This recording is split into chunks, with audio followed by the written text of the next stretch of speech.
very much, Marcus, for that. Everybody's listening very, very attentively here. Does anybody have any questions for Marcus?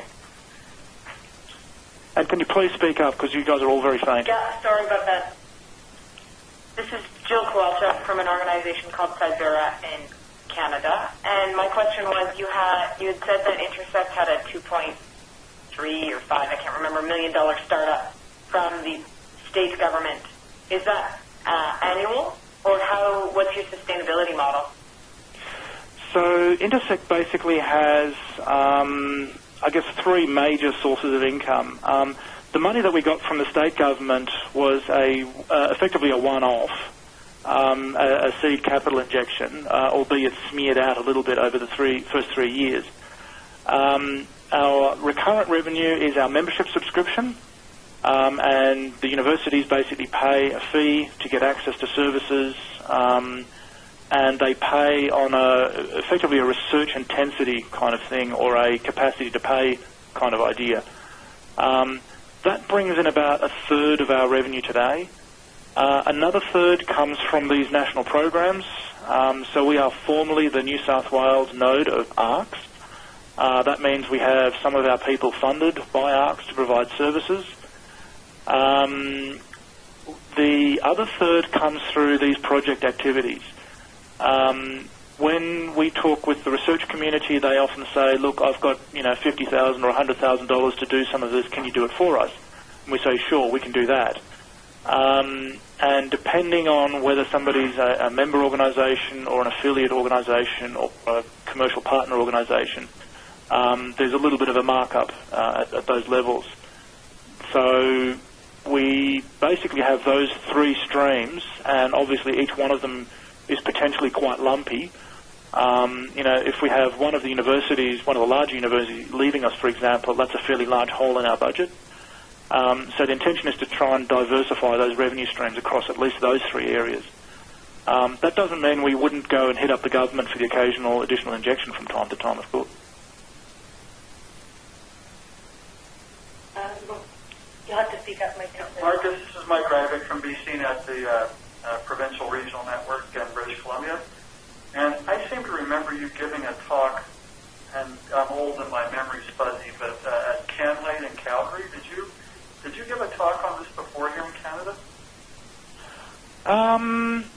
Not in the last couple of years.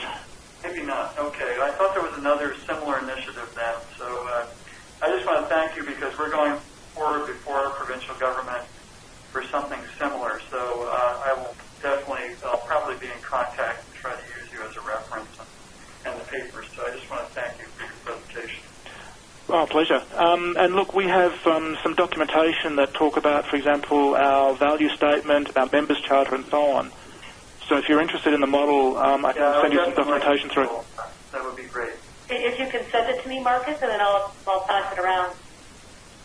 Sure, yep. I have one more question. This is Jill again. Do you own any resources? So I've been to your website as you had your presentation, and I mentioned the organization that I'm from, which is similar to what you do in some ways, different in others. But and you have on there HPC News and HPC Resource Allocation, and I'm listening attentive to all the other organizations around HPC in Australia. So do you own your own resources? We do, on a small scale. We have, and I apologise for the website, we're in fact refreshing those pages as we speak, as everybody else is.